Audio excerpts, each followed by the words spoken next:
Assalamualaikum warahmatullahi wabarakatuh. Kami dari kelompok 4 dengan anggota Alivia Kurniati, Arin Astika Putri, Dwiki Sulistianing Tias, Vina Rudianti, Indariah Purbasari, Mustafa Bidagdo, Pramestika Nur Asmi Ramadhani, dan Siti Amelia akan mempresentasikan materi tentang sistemik lupus eritematosus dan transplantasi organ.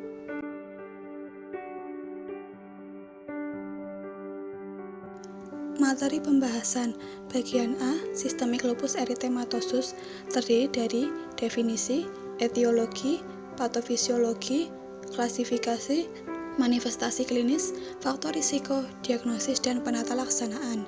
Bagian B, transplantasi organ terdiri dari definisi, tujuan, jenis-jenis transplantasi organ, bagian yang termasuk objek transplantasi, dan dampak transplantasi organ tubuh. Bagian C, review jurnal terdiri dari review jurnal SLE dan review jurnal transplantasi organ. Bagian D, kesimpulan.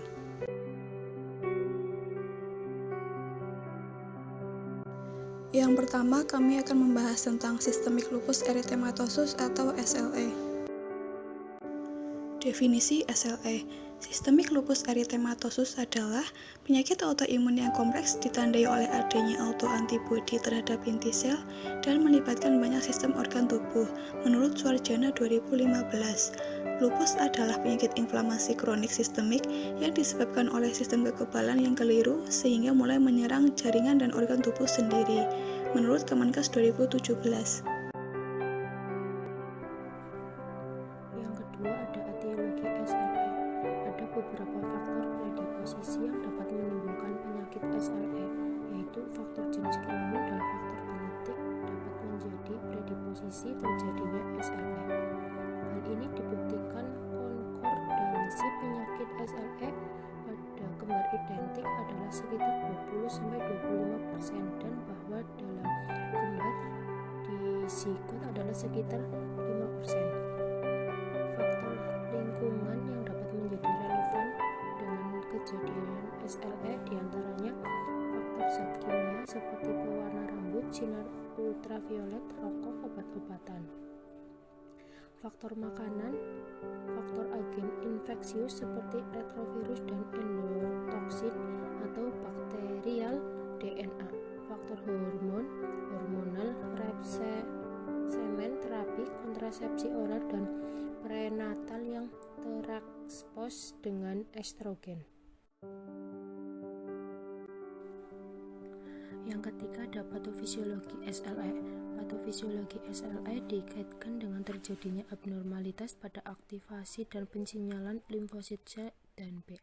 Jumlah sel plasma meningkat pada SLE aktif dan sel-sel ini menghasilkan autoantibodi yang dapat menyebabkan kerusakan jaringan.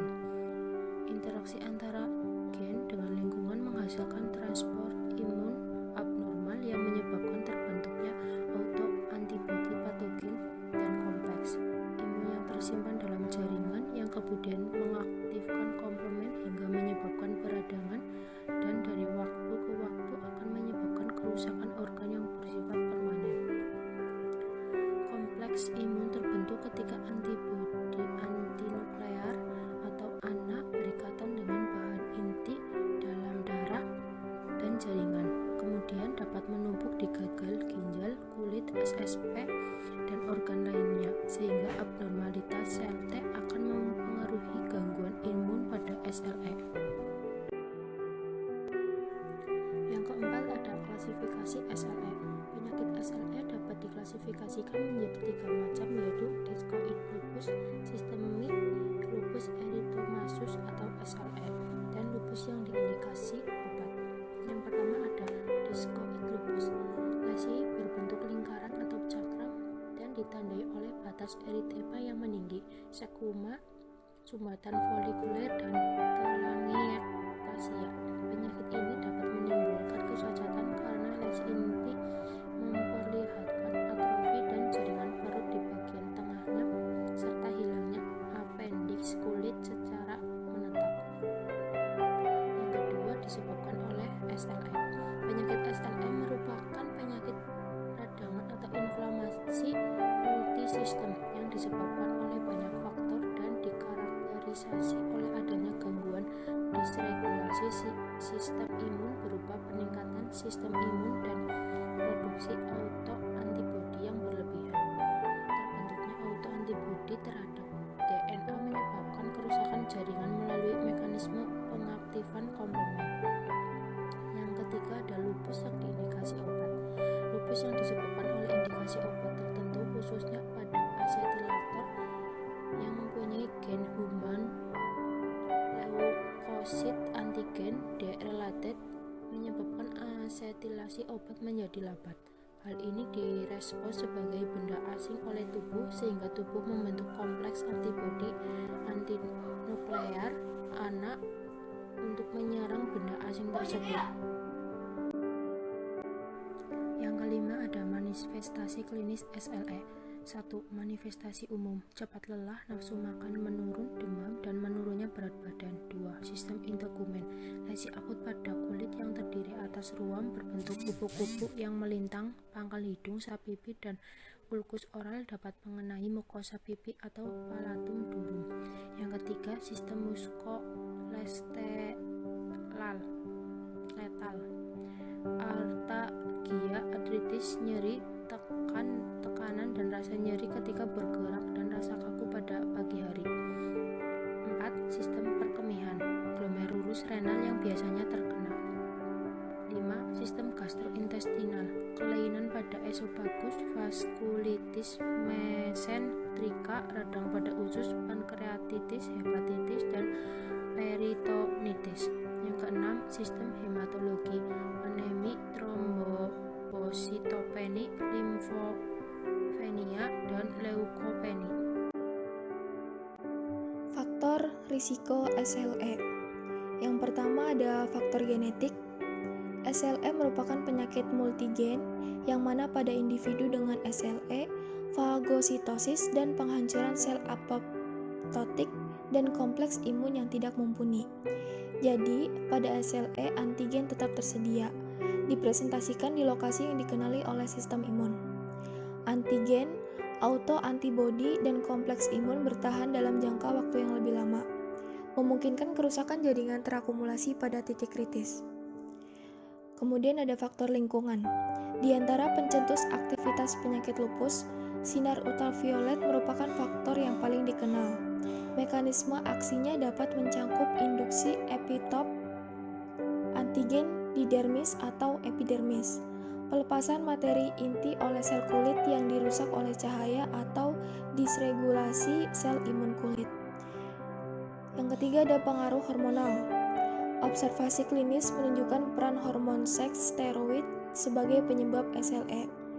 Observasi ini mencakup kejadian yang lebih tinggi pada wanita usia produktif, peningkatan aktivitas SLE selama kehamilan, dan resiko yang sedikit lebih tinggi pada wanita pasca menopause yang menggunakan suplementasi estrogen. Diagnosis SLE. Menurut The American College of Rheumatology, diagnosis SLE ditegakkan apabila ditemukan 4 atau lebih gejala dari beberapa kriteria berikut. Kriteria pertama itu ada kriteria ruam malar, ditandai dengan adanya eritema atau kemerahan, datar atau meninggi atau menimbul pada daerah pipi, dan cenderung menyebar ke lipatan nasolabial. Selanjutnya ada kriteria ruam diskoid. Adanya eritema kemerahan yang meninggi atau menimbul dengan aderet keratonic scaling, atrophic scarring, follicular plugging, dan lesi lama dapat terjadi parut atrofi. Lalu ada kriteria fotosensitivitas. Munculnya ruam kulit saat terpapar dengan sinar matahari berdasarkan laporan atau pemeriksaan dokter. Selanjutnya ada kriteria ulkus mulut. Adanya luka di mulut atau orofaring dan biasanya tidak nyeri. Yang terakhir, keterlibatan saraf, kejang tanpa pengaruh obat atau gangguan metabolik, atau uremia, ketoasidosis, atau ketidakseimbangan elektrolit, atau juga sebaliknya.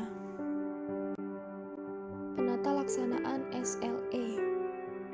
Obat anti malaria. Mekanisme kerja obat golongan ini adalah dengan peningkatan pH intralisosomal, di mana menyebabkan gangguan pada pemrosesan antigen afinitas rendah dan tidak mempengaruhi respon imun terhadap peptida afinitas tinggi seperti antigen bakteri. Beberapa obat anti malaria yang digunakan pada pasien SLE diantaranya ada hidroksikloroquine, kloroquine, dan quinacrin atau mepakrin. Imunosupresan. Mekanisme kerja obat golongan ini adalah dengan menggandakan efek supresif pada sistem kekebalan tubuh. Beberapa obat imunosupresan antara lain ada siklofosfamid, azathioprin, mycophenolate, dan guidelin. Disebutkan bahwa obat-obatan tersebut telah membuktikan keamanan dan khasiat untuk terapi pasien SLE. Glukokortikoid. Mekanisme kerja kortikosteroid yaitu memberikan berbagai efek pada sistem kekebalan tubuh. Misalnya yaitu menghalangi aktivitas sitokin dan menghambat interleukin, interferon gamma, dan tumor nekrosis faktor alfa. Dosis harus perlahan diturunkan ke dosis efektif terendah. Imunoglobulin. Pemberian imunoglobulin manusia dosis tinggi secara intravena memiliki sifat imunomodulasi dengan potensi nilai terapeutik yang baik. Terapi biologis. Agen biologi yang digunakan sebagai terapi SLE antara lain belimumab, RTX, infliximab, etanercept, abatacept, dan tocilizumab. Obat antiinflamasi non-steroid. Obat golongan ini memiliki mekanisme yaitu memblok sintesis prostaglandin melalui penghambatan enzim siklooksigenase, memproduksi antiinflamasi, analgesik, dan efek antipiretik.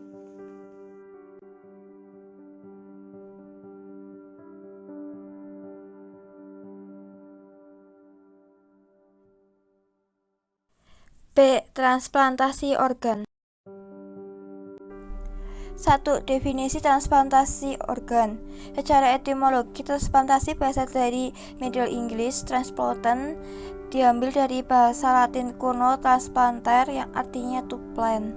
Transplantasi organ tubuh adalah pemindahan suatu jaringan atau organ manusia tertentu dari suatu tempat ke tempat lain pada tubuhnya sendiri atau tubuh orang lain untuk menggantikan organ tubuh yang tidak sehat atau tidak berfungsi dengan baik. Diambil dari Ahmad 2012. 2. Tujuan transplantasi organ. Transplantasi organ pada dasarnya memiliki tujuan, yaitu yang A. Kesembuhan dari suatu penyakit, misalnya kebutaan, rusaknya jantung, ginjal, dan sebagainya. Yang B. Pemulihan kembali suatu organ, jaringan, atau sel yang telah rusak atau mengalami kelainan, tapi sama sekali tidak terjadi kesakitan biologis. Contohnya bibir sumbing. Yang C. Mengurangi penderitaan dan meningkatkan kualitas hidup pasien. 3. Jenis-jenis transplantasi organ. Yang A. Dari segi pemberian organ atau pendonor. Jika diketahui dari sudut pendonor, maka transplantasi dapat dibedakan menjadi, yaitu yang pertama ada transplantasi organ dengan donor hidup. Yaitu transplantasi dengan donor hidup adalah pemindahan jaringan atau organ tubuh seseorang yang hidup kepada orang lain atau ke bagian lain dari tubuhnya sendiri tanpa mengancam kesehatan. Yang kedua yaitu adanya transplantasi dengan donor yang sudah meninggal. Transplantasi donor yang sudah meninggal adalah pemindahan jaringan organ tubuh orang yang baru saja meninggal kepada orang yang masih hidup. B. Dari penerima organ atau resipien. Menurut Triwibowo 2014, jika dilihat dari sudut penerima organ, maka transplantasi dibedakan menjadi 6. Yang pertama, autograf atau transplantasi adalah pemindahan suatu jaringan atau organ ke tempat lain dalam tubuh orang itu sendiri. Yang kedua ada isograf atau sigraf atau isograf merupakan prosedur transplantasi yang dilakukan antara dua orang yang secara genetik atau identik. Allograf adalah pemindahan suatu jaringan atau organ dari tubuh seseorang ke tubuh orang lain. Yang keempat ada xenotransplantation. Xenotransplantasi adalah pemindahan suatu jaringan atau organ dari spesies bukan manusia kepada tubuh manusia. Dominotransplantation merupakan multiple transplantasi yang mana donor memberikan organ jantung dan parunya kepada penerima donor dan penerima donor ini memberikan jantungnya kepada penerima donor yang lain. Transplantation split dilakukan ketika donor mati, khususnya donor hati yang hatinya dapat dibagi untuk dua penerima, khususnya dewasa dan anak. Akan tetapi, transplantasi ini tidak dipilih karena keseluruhan organ lebih baik. 4 bagian yang termasuk objek transplantasi. A. Organ dalam rongga dada. Yang pertama ada jantung, hanya donor mati. Paru, donor hidup dan mati. End-block jantung atau paru donor mati. B. Jaringan sel dan cairan. Tangan, hanya donor mati. Kornea, hanya donor mati. Sumsum tulang atau sel induk dewasa. Donor hidup dan autograf. Transfusi darah atau transfusi komponen darah. Donor hidup dan autograf. Pembuluh darah, autograf dan donor mati. Katup jantung, donor mati, donor hidup dan xenograf. Tulang, donor hidup dan mati. C. Organ dalam rongga perut. Ginjal, donor hidup dan mati. Hati, donor hidup dan mati. Pankreas, hanya donor mati. Usus, deceased donor and living donor. 6. Dampak transplantasi organ tubuh. Salah satu dampak transplantasi ialah penolakan dari sistem imun. Penolakannya dapat berupa pengumpulan darah atau tidak berfungsinya organ tersebut yang dapat mengakibatkan kematian bagi penerima organ. Pencangkokan organ atau jaringan merupakan suatu proses yang rumit. Dalam keadaan normal, sistem kekebalan akan menyerang dan menghancurkan jaringan asing atau keadaan ini dikenal sebagai penolakan transplantasi. Antigen adalah zat yang dapat merangsang terjadinya suatu reaksi kekebalan yang ditemukan pada permukaan setiap sel di tubuh manusia. Pada transplantasi dari manusia ke manusia atau allotransplantasi, penolakan sebagian besar telah dapat diatasi dengan tissue matching, penyesuaian donor dan penerima dan dengan pemberian obat kepada penerima yang dapat menekan respon imun.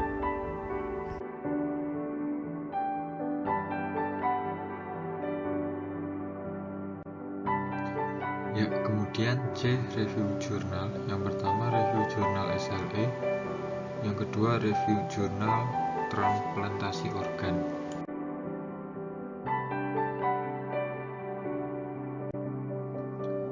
Yang pertama review jurnal SLE.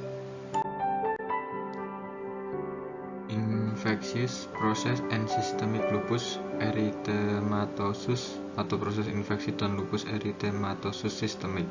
Gambaran umum jurnal Systemic Lupus Erythematosus atau SLE adalah penyakit inflamasi kronis autoimun dan multisistemik yang dapat mempengaruhi berbagai organ. Secara khusus, proses infeksi berhubungan dengan onset dan eksaserbasi SLE. Menurut literatur, patogen yang paling sering dikaitkan dengan SLE adalah virus, terutama retrovirus endogen manusia, virus Epstein-Barr, parvovirus B19, cytomegalovirus, dan human immunodeficiency virus tipe 1, di samping komponen bakteri tertentu yang juga dapat memicu aktivasi sistem kekebalan. Hasil penelitian jurnal A. Infeksi dan autoimunitas. Yang pertama, retrovirus endogen manusia yang terlibat dalam SLE. Retrovirus endogen manusia atau HERVS adalah virus endogen yang telah ada dalam genom vertebrata selama 30-40 juta tahun. HERVS ditransmisikan dari generasi ke generasi dan diakui sebagai autoantigen oleh sistem kekebalan tubuh. HERVS mungkin bertanggung jawab atas hilangnya toleransi imunologis dan memicu penyakit autoimun seperti rheumatoid arthritis atau SLE. Virus Epstein-Barr sebagai agen penyebab potensial SLE. Virus Epstein-Barr atau EBV sering ditemukan pada manusia dan dikaitkan dengan patogenesis limfoma Hodgkin. Hal ini terutama menyebabkan mononukleosis menular yang berjalan tanpa gejala atau dengan gejala ringan pada usia dini. Cytomegalovirus sebagai pemicu yang mungkin untuk SLE. Cytomegalovirus atau CMV milik keluarga virus herpes dan dianggap memicu SLE dengan pengamatan DNA CMV dan tingkat serum IgM anti-CMV yang tinggi pada pasien dengan gejala awal dan eksaserbasi penyakit. Namun, belum dapat dipastikan apakah infeksi CMV memicu SLE atau terjadi bersamaan dengan atau setelah onset SLE. Human immunodeficiency virus tipe 1 dan hubungannya dengan SLE. Retrovirus human immunodeficiency virus tipe 1 atau HIV1 dapat mendukung SLE dengan disregulasi apoptosis dan ketidakseimbangan limfosit T helper. Selanjutnya, infeksi bakteri dalam perkembangan SLE. Bakteri yang terlibat dalam patogenesis SLE melalui aktivasi sistem imun oleh produknya, yang mana dalam proses yang kompleks ini, bakteri dan produk bakteri berinteraksi dengan reseptor seperti TUL, merangsang sel B, T, dan antigen presenting, dan akhirnya menginduksi sekresi sitokin proinflamasi dan produksi antibodi. Pada jurnal tersebut dijelaskan bahwa hipotesis autoimunitas berdasarkan amiloid bakteri yang merupakan agregat protein berstruktur nano yang diproduksi di dalam sel dan mampu mengikat elemen sel inang. Oleh karena itu, mereka dapat berinteraksi dengan reseptor seperti TUL dan menghasilkan sejumlah besar sitokin proinflamasi. Selanjutnya, SLE dan infeksi parasit. Pada beberapa jurnal, dilaporkan bahwa peran protektif untuk infeksi cacing pada penyakit autoimun tertentu, termasuk SLE yang disebabkan oleh aktivasi limfosit T helper 2 dan sekresi interleukin. Di samping itu, Toxoplasma gondii terikat dengan rheumatoid arthritis yang telah dikaitkan dengan penyakit autoimun, meskipun tampaknya memiliki efek perlindungan terhadap perkembangan SLE.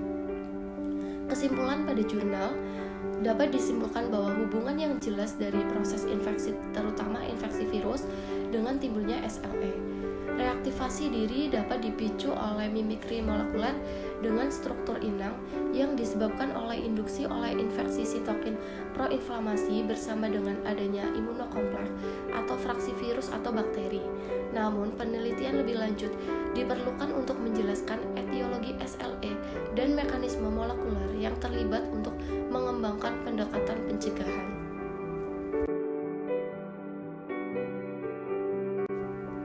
Yang kedua, review jurnal transplantasi organ. Transplantasi organ di era modern.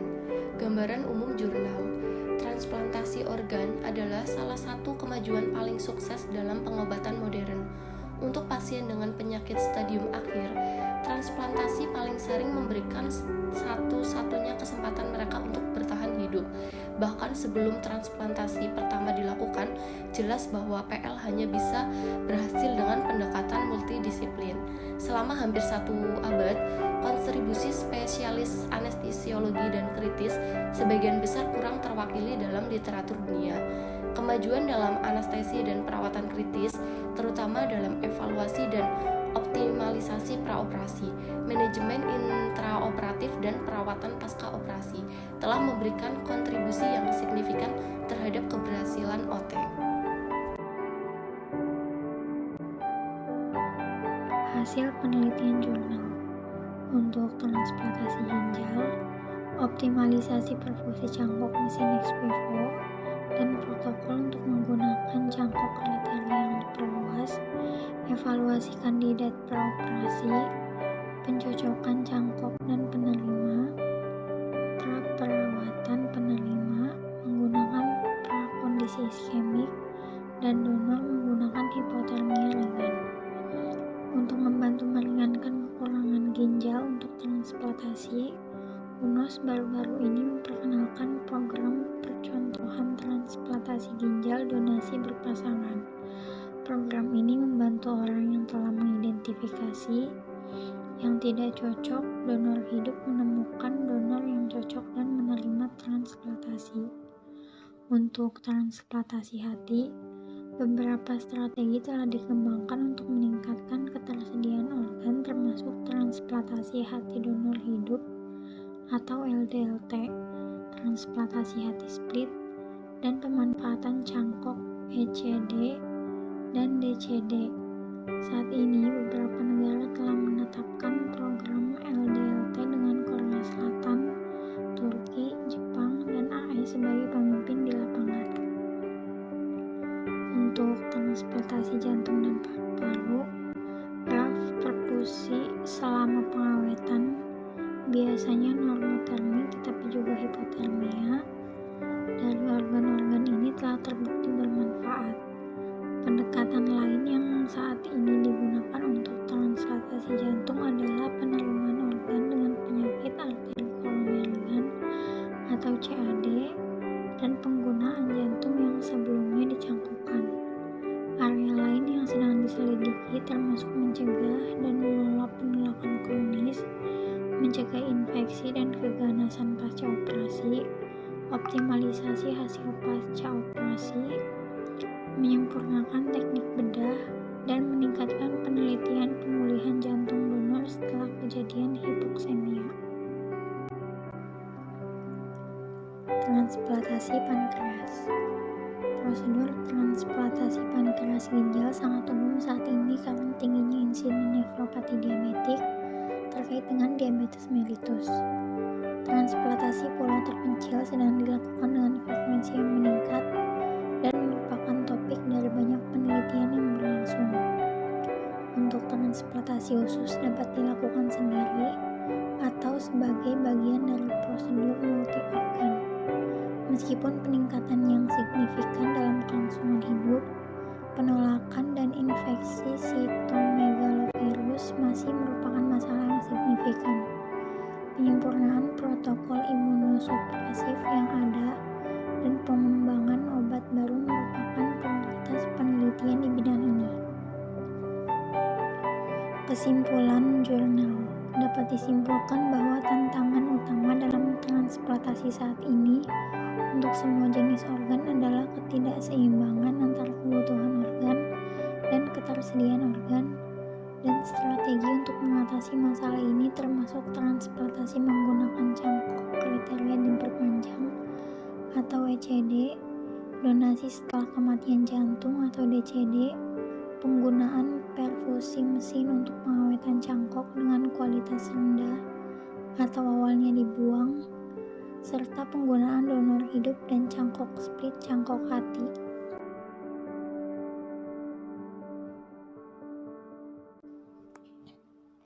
Kesimpulan dari presentasi ini yaitu yang pertama, lupus eritematosus sistemik adalah penyakit autoimun di mana sistem kekebalan tubuh menyerang jaringan dan tubuh organ sendiri dengan manifestasi klinik yang luas. Yang kedua, manifestasi umum SLE yaitu cepat lelah, nafsu makan menurun, demam, dan menurunnya berat badan. Yang ketiga, manajemen terapi pasien SLE menurut rekomendasi dari European League Against Rheumatism dan Pharmacotherapy Handbook 10 Edition antara lain obat anti-malaria, imunosupresan, glukokortikoid, AINES, terapi biologis, dan imunoglobulin. Yang keempat, transplantasi organ adalah pemindahan organ sel atau jaringan dari si pendonor kepada orang lain yang membutuhkan penggantian organ disebabkan kegagalan organ, kerusakan sel maupun jaringan dengan tujuan untuk mengembalikan fungsi organ, sel maupun jaringan yang telah rusak tersebut. Dan yang kelima, berdasarkan segi pemberi organ atau pendonor, transplantasi dibagi menjadi donor hidup dan donor yang sudah meninggal. Sedangkan dari segi penerima organ atau resipien, transplantasi dibagi menjadi autograf, isograf, allograf, xenotransplantation, dominant transplantation, dan transplantation split.